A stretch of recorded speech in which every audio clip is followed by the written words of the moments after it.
Starting, welcome to the public AI4EU Café on March 25th. Today we're welcoming Chklovski from California, from Technovation. We start slowly until all the participants are arriving. So welcome that you're here. My name is Carmen McWilliams. I'm the moderator and organizer of the AI4EU Café, and our theme today is AI at the grassroots, why we need a different approach to achieve the UN 2030 agenda.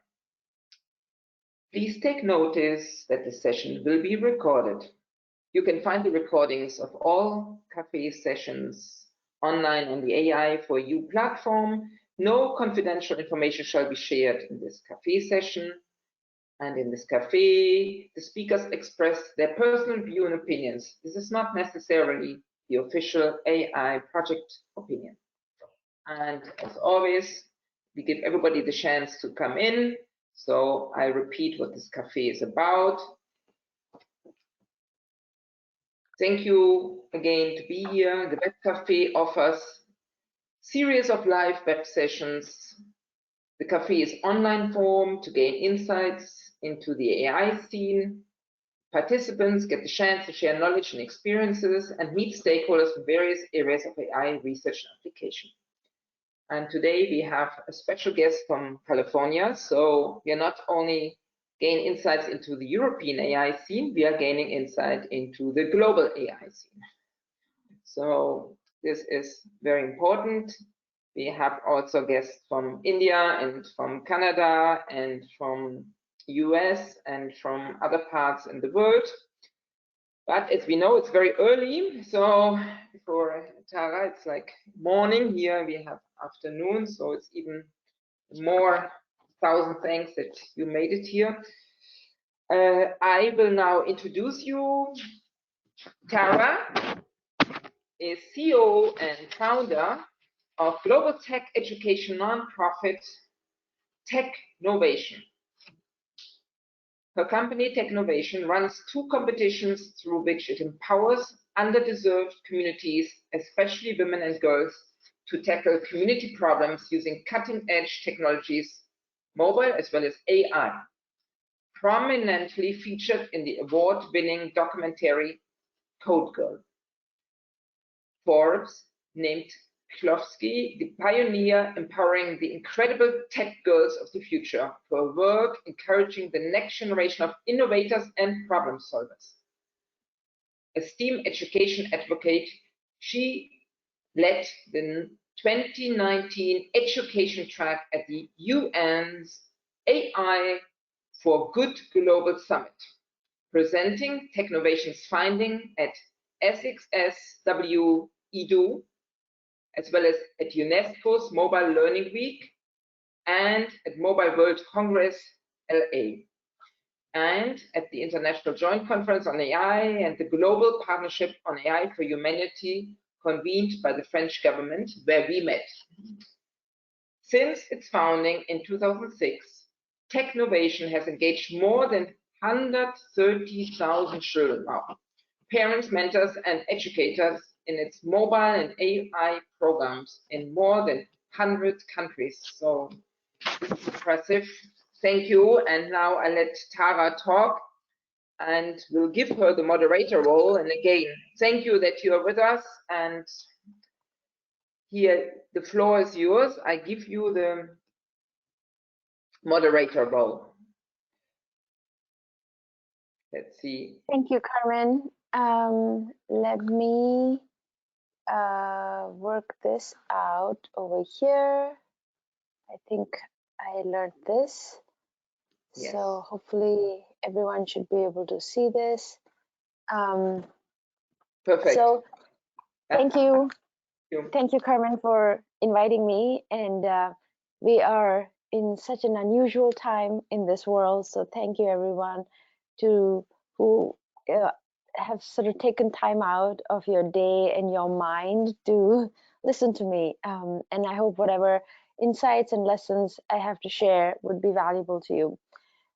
So I started Technovation. We were formerly called Iridescent about 15 years ago. And my background is I'm an aerospace engineer.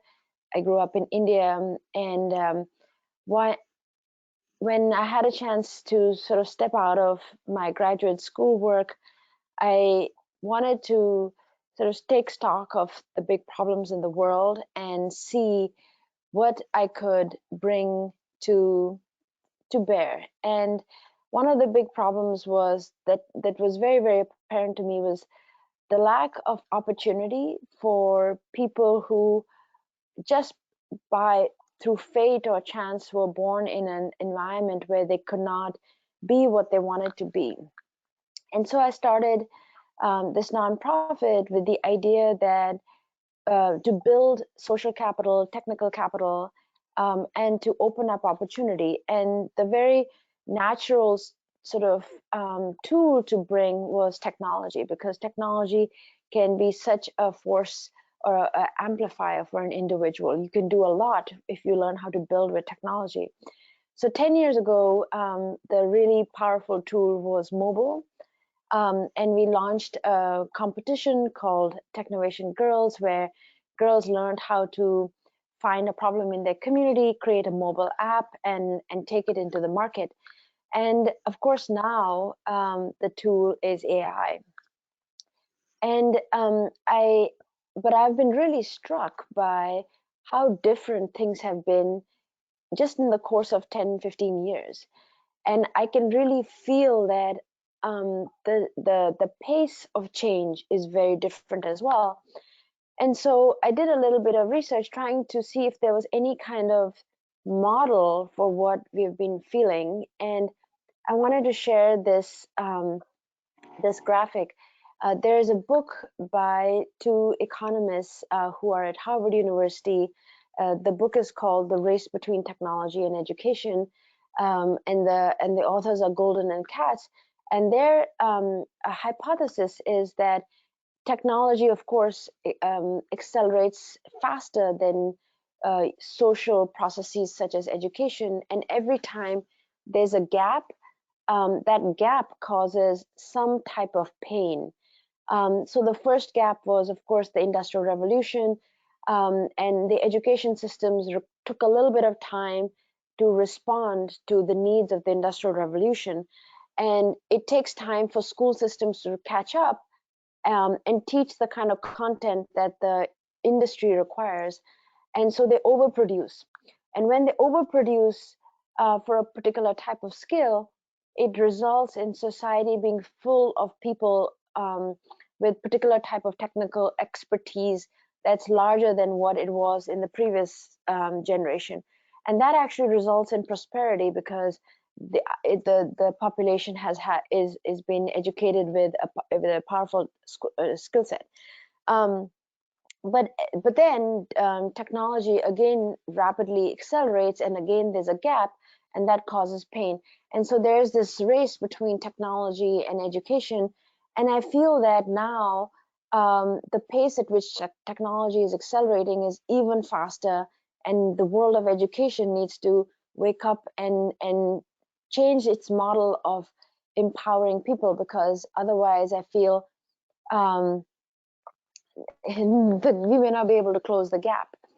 The other sort of narrative in my head has been I was part of the coding movement in the US, and I'll talk a little bit about it.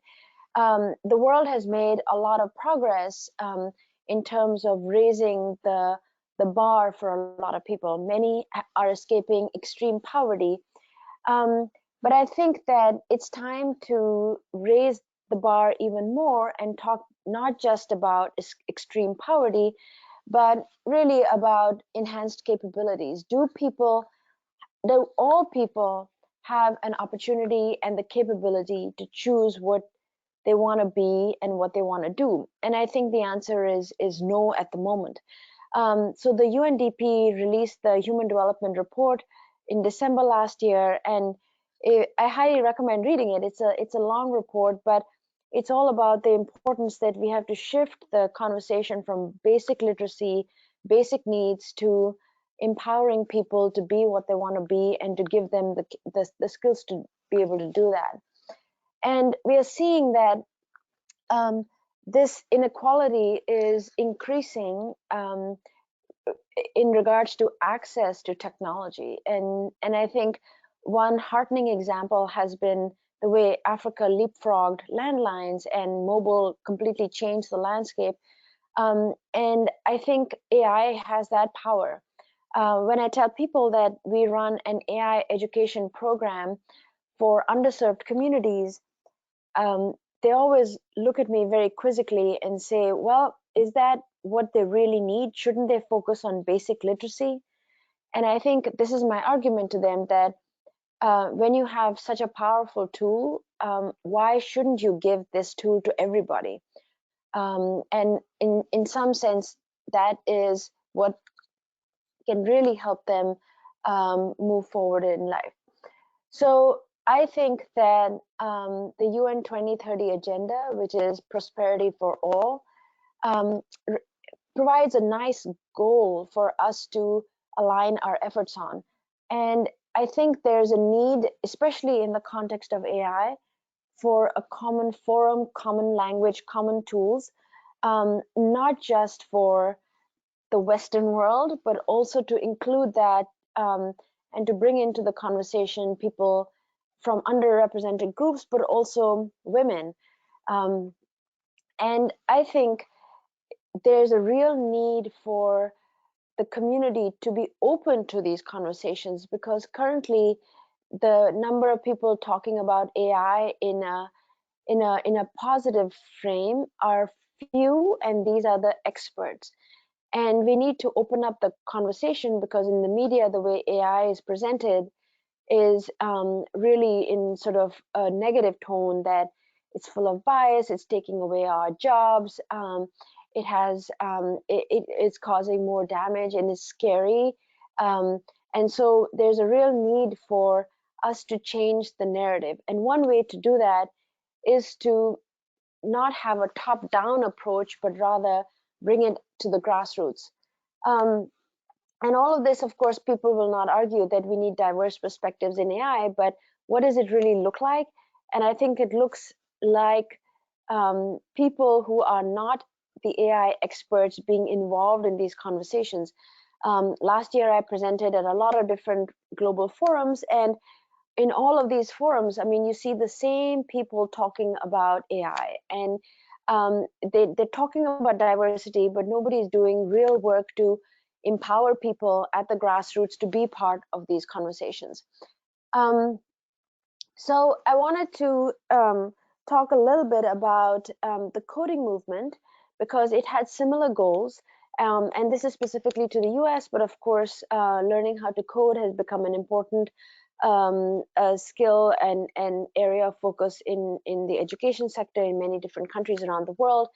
And I spent a good chunk of time in 2019 trying to see, well, what was the impact of millions and millions of dollars being poured into this type of capacity building, and also was it effective in increasing diversity at in different levels, because that was the goal.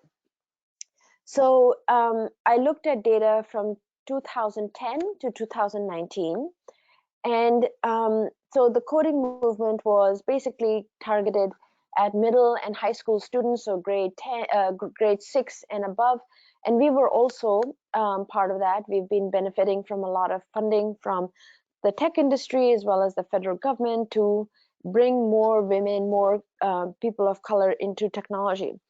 And despite 10 years of effort and resources, the number of women computer science undergraduates has actually decreased by 2% over the 9 years. The number of African American computer science undergraduates has also decreased by actually more, by 3%. The number of Hispanics has actually increased a little, but one of my sort of hypotheses is that the overall population has also increased of Hispanics, and at a much faster rate than the other groups. So I am not sure that a capacity building program is to be credited here.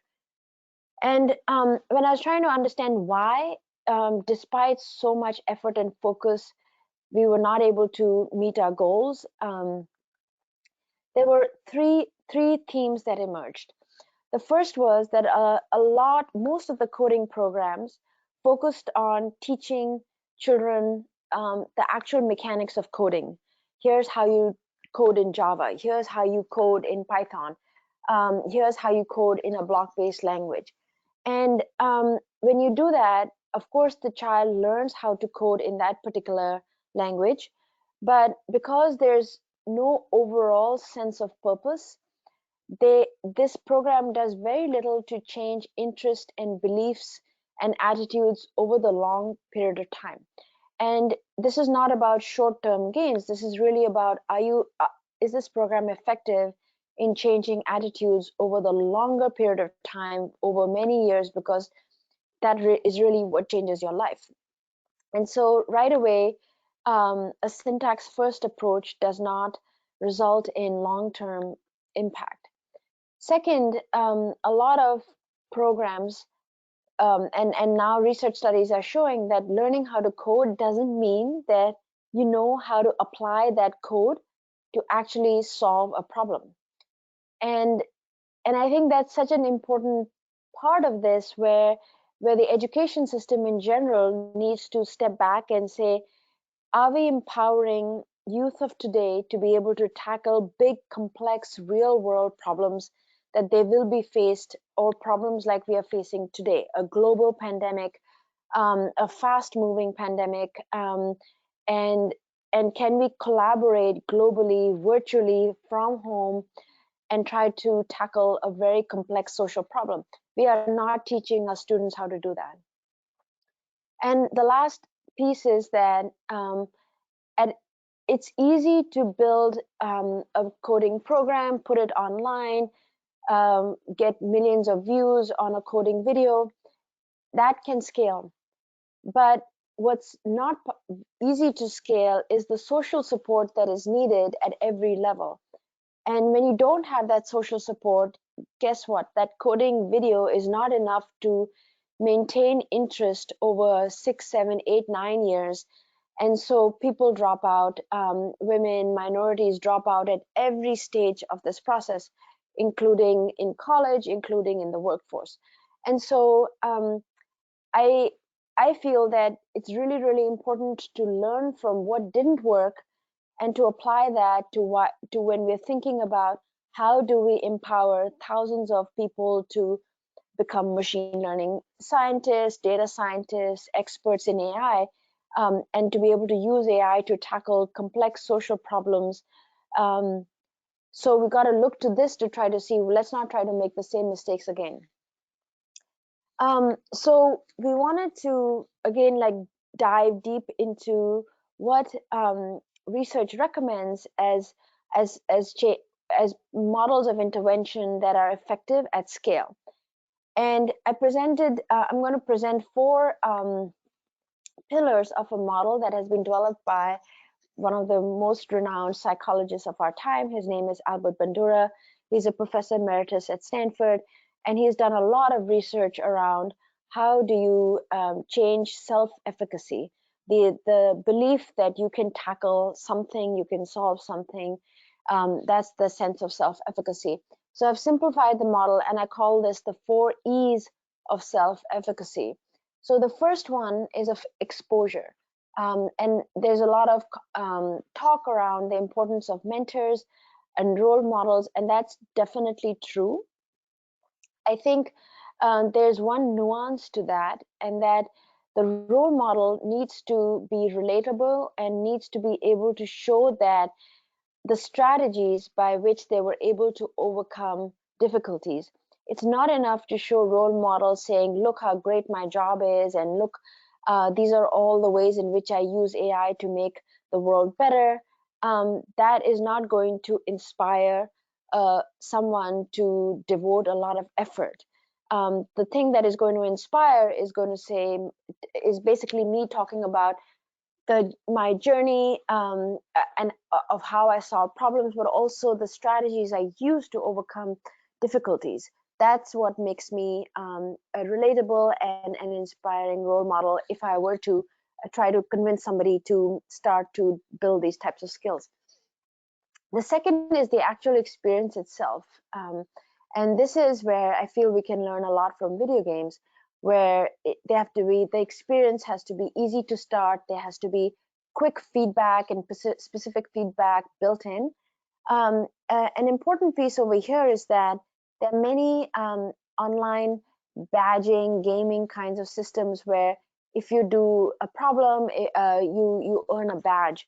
And those things are typically not effective in changing long-term behavior and attitudes because the larger sense of purpose is missing. And so in this, that's very, very important to keep in mind that the experience has to have social interactions where the goals that you set have to be meaningful and you have to think about them and make them personal. So all of this requires some sort of in-person mentoring, which is hard to scale, but the program organizer needs to think about all these elements. Otherwise, the program is not going to be effective. The third part is setting expectations. We all rise to the occasion when we have people around us who believe in us. And most programs that target younger children go through schools and go through the teachers. But if we are looking at groups and communities that do not have the necessary social capital, you cannot burden the teacher even more. You have to think about how can we bring in other sources of social capital and expertise. And this is where industry mentors, university mentors can play a very, very valuable role, as well as parents themselves. We found that if you don't empower mothers, the community will not change its ideas over the long term.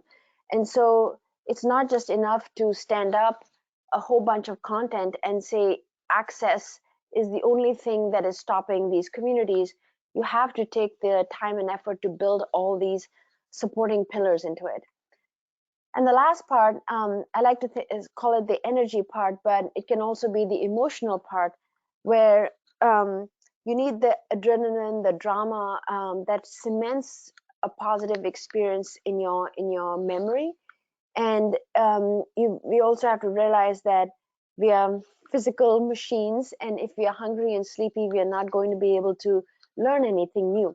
And so these four pieces have to be in place for any type of program to be effective long-term in a social setting. And I bring these because when we are thinking about how do we want to create an AI program at scale that is building capacity in low-income groups, we have to think about the complex elements of how these have to be deployed. So keeping this in mind, we launched a competition 2 years ago, and the idea was that the competition would provide the exciting element, the adrenaline element, but we would build capacity in underrepresented groups worldwide, and especially engage the parents and especially mothers. And so the idea was that this would be an AI family challenge where parents would work with their children and they would find a problem that they all cared about and learn how to create a machine learning model to tackle it. And this is a video, but I can send the link later as it'll be a little hard to play. And so this is the 10-week curriculum where they don't need any prior technical knowledge or background. They start by learning how to describe their personal community with data, identify a meaningful problem.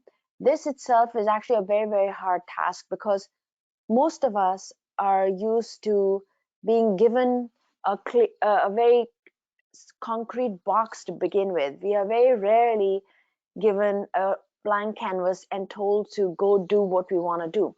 And so most people panic at this stage because they're like, I don't know how to start. Is this a good start? And so This is something where parents are really appreciative of the courage and curiosity their children bring to this experience. Then they start to dive into machine learning and what AI is, how do you train a model. We work with a platform called Machine Learning for Kids. So they learn how to train an image recognition model, a text recognition model, a sentiment analysis model. And then they begin to brainstorm different types of solutions for their problem using the tool set that they have, and then just going through many different prototyping iterations. The final part of this is that they get to pitch their story and their problem via video, and then they are judged by judges all around the world. And then we usually invite the finalists to a world championship. So last year, the world championship was in Silicon Valley. This year, it was supposed to be at MIT in Boston, but now we're going to move it online, considering how the world has changed. And actually, I'm kind of excited about that because I feel that that opens it up to even more people. So just in terms of what this past year, we just wrapped up just some overall numbers. We had about 9,000 people access the curriculum that I presented. It's completely open. You are very welcome to click on that link and access it and make use of it, give us feedback on what works, what doesn't work. We engaged roughly 3,700 students, parents, educators across 13 countries, and they worked on 250 AI-based prototypes that tackled very unique problems, and I will introduce some of these problems in the next slide. We also worked with about 20 AI researchers from all around the world who gave us feedback on our curriculum and gave us guidelines on what to improve, how to present different content. And we worked with a law firm called Hogan Lovells to create an AI ethics inventors guide for the participants. Questions to help them think about different edge cases when they're thinking about deploying their product into the real world. And you can click on this link to access this guide. All of this content is completely free and available on our website. So in terms of outcomes, we found, so this was a pre and post survey done by the parents, and they reported that most of the students increased their sense of self-efficacy after the program. I do have to say that these participants already came with a very, very high level of self-efficacy. These are self-selected learners who are curious about AI and willing to commit 10 weeks of their time, their evenings, their weekends to this program. So their desire to learn is very high. What our mission is to support and provide this technical capability and opportunity to learn to these types of people. We are not forcing anyone to participate in this program, and this is an after-school program. So people who are coming in are already very highly motivated to learn. 88% of parents indicated that they were better suited and better equipped to support learning at home. And of course, a significant number of parents increased their knowledge of AI. So just a little bit going deeper into the curriculum and training. As I mentioned before, we use a platform called Machine Learning for Kids. It's designed by a software engineer. His name is Dale. He works at IBM in the United Kingdom, and he actually created this visual block-based platform for his daughter. It runs on IBM's Watson's platform, and anybody who has absolutely no technical background can make use of it and start to actually learn how to train a model.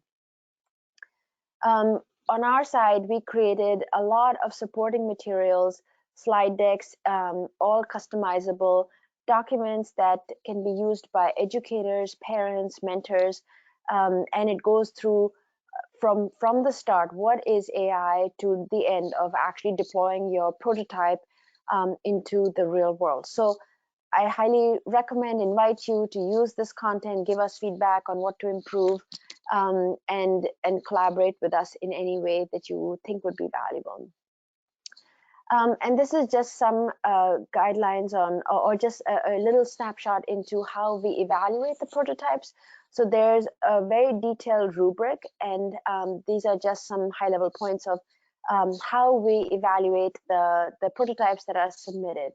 So one whole section is on the idea, whether the problem that the family is solving is meaningful, what would be the impact of the solution on the users, whether the innovation is creative, fundamentally new, or is a combination of different solutions, whether the families have done a sufficient competitor analysis. This is sort of comes under the ideation framing. Then there is the element of technical, how does the app have, or the prototype have full functionality? And lastly, if there's an entrepreneurship component, whether it can be taken to market, what is the financial plan for it, and all of these are I mean, it's just the journey of an entrepreneur, and we are hoping that through this we are providing deep skills and opening a new experience for the participants, especially for the mothers. So here are some notable apps that were prototypes that were created. This is from the junior team, which is families with children aged ages 8 to 11.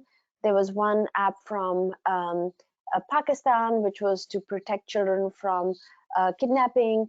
One app from Kuwait to track birds in Kuwait, which are and especially endangered bird species.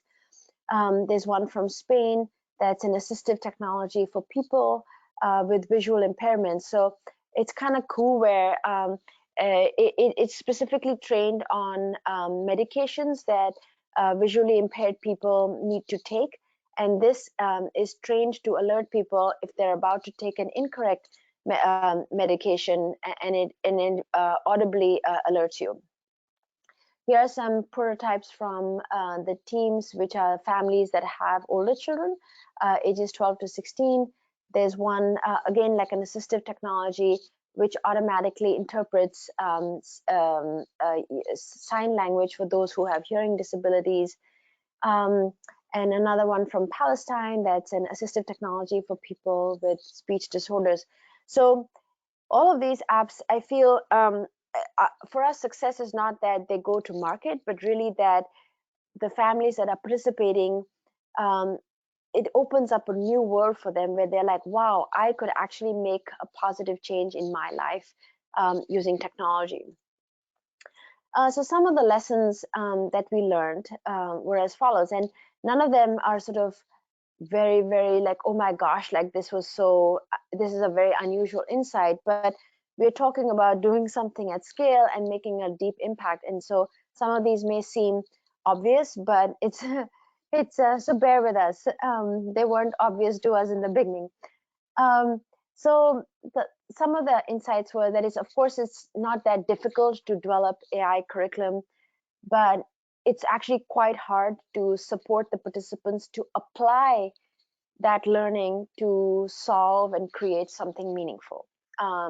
So again, learning from the coding movement, we wanted to focus not just on dumping a whole bunch of AI content onto people and saying, okay, that's an AI education program, but more, what are the social supports that we need to put in place so that these participants can actually apply what they've learned to make a real change. And that's actually quite hard. And of course, it's easy to engage learners for the period of 1 to 2 hours. It's easy to run an AI quick workshop that people will attend, but completely different to engage them in a program that lasts 10 weeks, 12 weeks. And that's the length of time that's needed to actually make a resilient change in attitudes, interests, behaviors, self-efficacy. So if we really want to make the change we say that we want to make, then we have to really think deeply about human behavior. And lastly, this will sound familiar, but it's very hard to build the social support networks at global scale that are needed to motivate learners in an underrepresented, underserved community. So keeping those in mind, our approach for this year is as follows. I feel there are very few people in the world who will willingly sign up for a 10-week AI program that's probably going to be run in the evenings or on the weekends. And so the one way to do it is a activation workshop. Initially, we were thinking this was pre-COVID that we would do in-person workshops worldwide, but of course, we're going to do that virtually now. We are thinking about launching a real-world problem-solving video course, ideally next week. And so we are excited that maybe we can bring some content and meaningful learning experiences as children are staying at home, but empowering them to think about real problems and to teach themselves some technology that can help them tackle some of these problems. So this will be a short way to engage and excite and inspire educators, parents, students, mentors, and then they can go deeper in the actual full 10-week program in the fall. The second part is to actually focus on the human elements of the curriculum and the behavior change elements. And we are going to, and I'll show one slide later where I'll talk about all the different curriculum improvements, but a big part of it is teaching children how to think about complex systems. And again, like the current pandemic that the world is facing is exactly one example of a complex problem. Tons of ambiguity, very fast moving situation at a global level with tremendous complexity involved and many, many different factors and variables at different timescales. And so certainly the students of today will face more problems like this in the future. And we are not doing anything to give them the skills to tackle these types of complex systems. So I feel like this is a real urgent need to develop this type of curriculum and training. And lastly, I want to build up a network of 1,000 mentors who would volunteer their time, their expertise into these communities. And of course, the barrier there is different levels of individual and organizational sort of time constraints, and we would need to identify them and address them so that this can work. So I just want to go a little bit, explain a little bit about the content that we want to release as short videos over the next month or so. So of course, the bottom line, the bottom part is the technology part. And this is what most programs focus on, but I think it's just one tiny part of this big puzzle. The second layer is how do you identify a meaningful problem? How do you think creatively, especially in sort of an engineering technology frame, the design thinking element of it, the iteration, debugging. So I want to work with experts who would model tackling a big problem, breaking it down into chunks, and then building pieces of code that would attack different parts of the problem, and to do this iteratively and to model it in a video so that students can learn from them. The third element, of course, is any type of big complex problem, you're not going to solve it alone. You have to do this in a team. So, and especially now, how do you build a virtual team? How do you identify core common values? How do you come together? How do you collaborate? How do you break down your task? How do you manage all of these elements that I guess a leader has to think about in the workplace? I want to make sure that we're teaching children how to do that, because otherwise, if they don't have practice doing it, how will they be successful when they go out into the workforce? And on the right-hand side, I have the y-axis is the number of hours of practice. And this is based on what the experience we have seen over the past 15 years, which of these skills takes more time and practice to surface. And higher up in this pyramid, there's this piece of metacognition. And I think some schools are doing this now, where they're bringing in social emotional learning into schools. This is similar, but it's a little bit focused on real world problem solving, where it is understanding your interests, your values, your motivations. When do you get frustrated tackling a big problem? How do you overcome your frustrations? Things like that. Teaching children how to monitor their affect while they're solving a problem, as well as those that of their teammates. And then finally, complex systems thinking. We are trying to work with experts in different social realms that would model different case studies of complex problems, and understanding feedback loops, that when you change one variable, what happens in different parts. And I think this has completely been missing in our education system, and probably is one of the reasons why we have so many biased algorithms, where the designer of the algorithm failed to take into account the different driving forces, or the different areas of impact that their algorithm would have, because nobody taught these engineers and designers to think in a complex system. And I think this is something that's urgently needed to be put into the K through 12 system. And finally, so I'm almost close to wrapping up. It's not just enough to say this is what we're going to do. You got to also measure how you're doing it and what is working. And we wanted to just move away from measuring impact in content knowledge gains, but this is the framework that has been developed by an economist. Her name is Naila Kabir, and they call it the capability-based measurement, where after the program, many years down the line, did the intervention successfully increase access to resources, agency, voice, influence, as well as real achievements? If the program was able to do that, then you were successful in building capability for that individual. And I think it is time for us to have that type of high bar, where you are working with a community over a significant length of time and really building their capability. And finally, these are sort of the broader, longer term outcomes of why we think AI should be brought to the grassroots. It will open up the language around AI. It will allow people to communicate with the experts and allow for a lot of diverse perspectives. Problem owners will be connected to problem solvers and vice versa.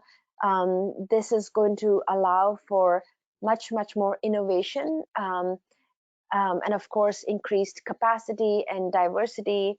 And a practical outcome is that data sets will no longer just be coming from a few countries like the developed world, but will also be representative of the broader ecosystem.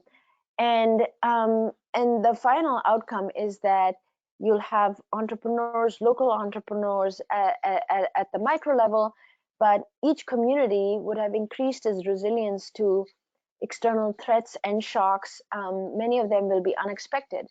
And so when you build the capability of individuals, especially some of your most vulnerable individuals, by giving them the most powerful tool, then we are setting ourselves up to really achieve the UN 2030 agenda.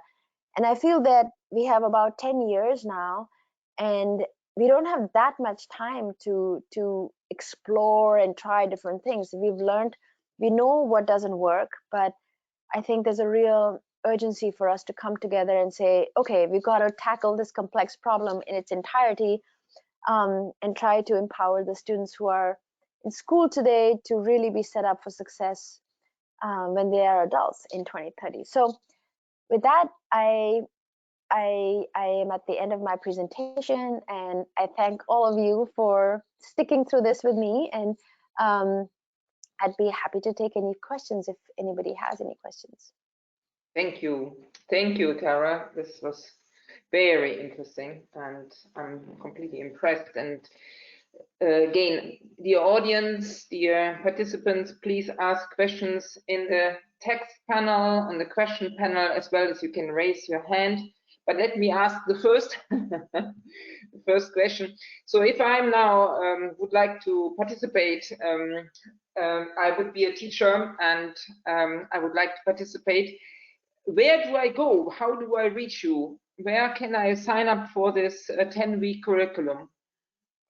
Yeah, so I'll send you, Carmen, I think you have the slides, but you can just go to technovation.org. That's our website, and you can sign up. Everything is free. You just need to register and go to the curriculum, access it. The competition will start in the fall, but like I said, we are actually going to release the video course ideally next week. And we will release, it'll be just informal videos, us walking through this curriculum, building it with people as we are using it, ideally 2 to 3 a week for the next month, so that students who are at home, parents who are at home can make use of it. And then we are also looking for judges. So we will open up, like I mentioned, the judging rubric.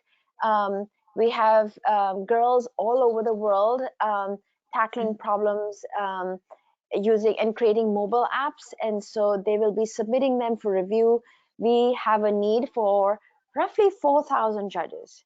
So okay. So if you are interested, please, oh yay, we have one. So email me, or yeah, we will open up judge registration in March, on March 30th, I think. But definitely email me. My email is tara@technovation.org, and I can send you all this information, Carmen. But yeah, we have a huge need for volunteers, and everything is open on our website. Great, great. So I'm now give the mic to Dimitris Kales. I hope you are ready to ask your question directly. I'm now giving you the mic. Let's see if we hear your voice. Let's see. Dimitris, I tried to give you the microphone, but it seems like you have it muted. Can you hear me now? Yes. Yes. Yes. Hello, can you hear me? Yes. I hear you. Well, the microphone looks as if I'm speaking. I can't really understand if I'm speaking. Okay, I see the nodding. Okay, I'd like to thank the speaker for the presentation. My question is triggered by her remark that the curriculum that her company is proposing is spread over 10 weeks, and they expect that, let's say, quite motivated people are going to be participating. Now, my question is, what happens to those who are fearful of the subject or not plainly interested? Because it's due to these people that the strain in society is probably due to. Is the people who are technophobic and don't have a keen interest in the technology. So how can you, would you propose something like a 2-3 hour quick start, let's say, ease them through the subject? I'd like to hear her thoughts on that. Thanks a lot. Yeah, that's an awesome question, Dimitris. So the way that we have seen it work is that so at the end of the 10-week program, the families have to present their pitches in a community celebration. And this was pre-COVID, of course, but we have roughly 80 to 100 of these celebration pitch events worldwide, and the community comes to cheer.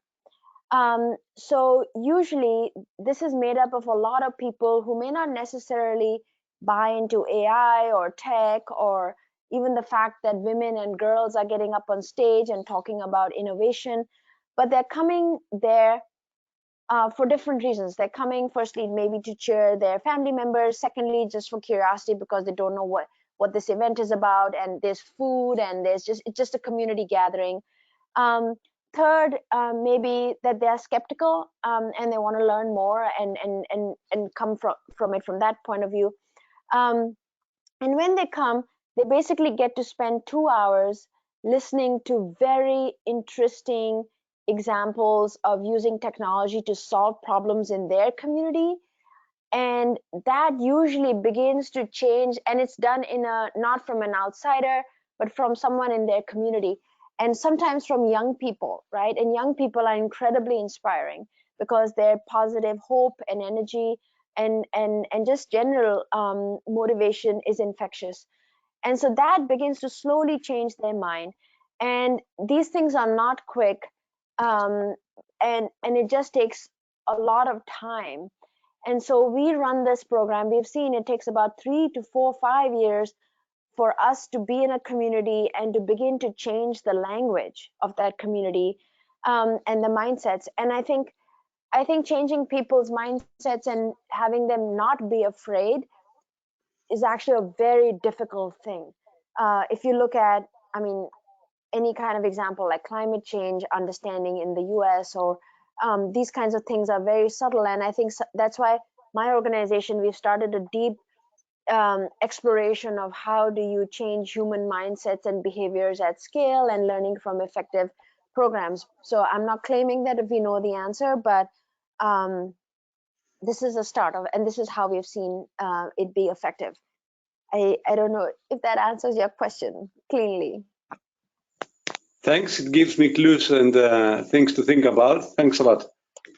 Yeah, no problem. And the short workshops and videos that we're doing are exactly for that reason. Just little pieces of ways in which they can engage without having to say, oh, I'm going to commit my life to it. Yes. Thanks a lot. Thank you. I have another question also, because we met at this global forum of AI for Humanity in Paris, and there we said, okay, we want to tackle with AI the Sustainable Development Goals, these SDGs from the UN, and that is like, I was puzzled always afterwards.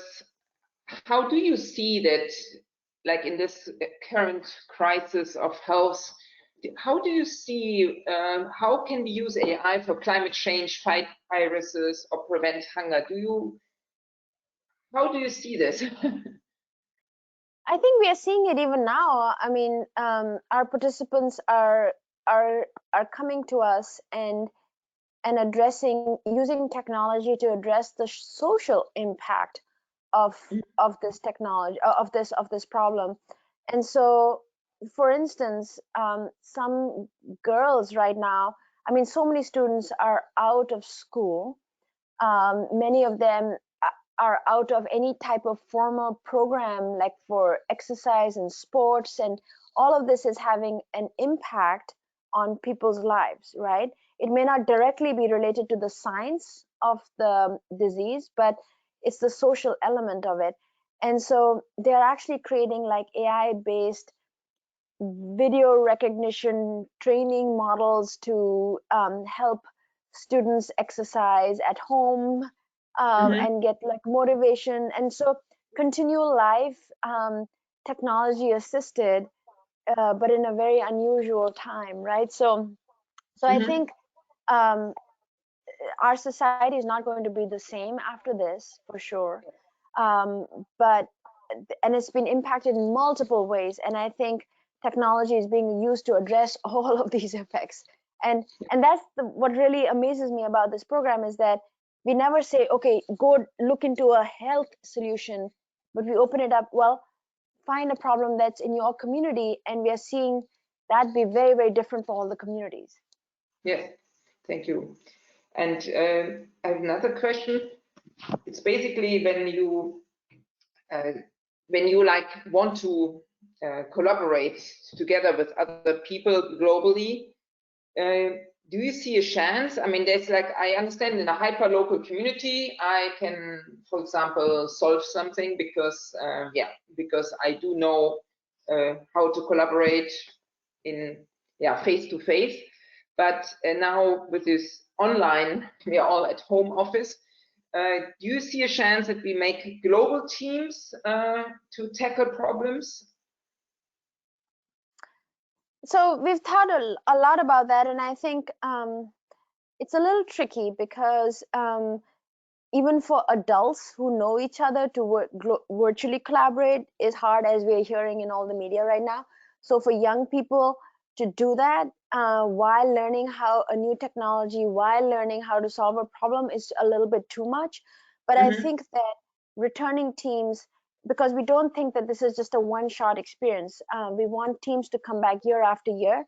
So I think the alum are totally capable of doing that. And we have about 63,000 alum, about 23,000 young women who are in college and in the workforce, who have gone through this tech entrepreneurship program and are still looking for, really, I mean, they're going to make a change in the world. So I think for those people, those groups, this is totally possible. And it's such a amazing opportunity, right? Like you've been part of a global program and now the world needs you. Yes, it's great. No? I'm just like it's new. No? We are used to work in a classroom. We are used to work in a small team at work. But now to be a global team, you need completely different skills. So it's really interesting. I want to be part. I want to be a mentor. So I sign up. Yes, awesome. Thank you. And I hope also our participants are inspired. And because we have a lot of AI experts out there. And yes, so our time is again running out. I will put your recording on the AI4EU platform. And please, if anybody has direct questions to Tara, send it to me or to Tara directly, and we will help you. And I thank you again for waking up so early in the morning. So thank you, Tara. No problem at all. Yeah, it was my pleasure. So thank you, Carmen. Yes. Stay yes. healthy, And I stay safe. Take back the moderator role because I will just announce the next, like I always do, the next cafe. And the next cafe will be next Tuesday at 3 p.m. with Elena Pauria. She's from Data Natives from Berlin. They have 70,000 people in their community, and she will explain about her community. And the next one will be Peter Schüller. He is from Technical University Vienna in Austria, and he will talk about logic programming. Is it logic or search? So as always, I would love to see you back then. And thank you for being with us today. See you soon. And thank you, Tara, again. Bye-bye. Most welcome. Bye. Have a nice morning. Thank you. Bye-bye.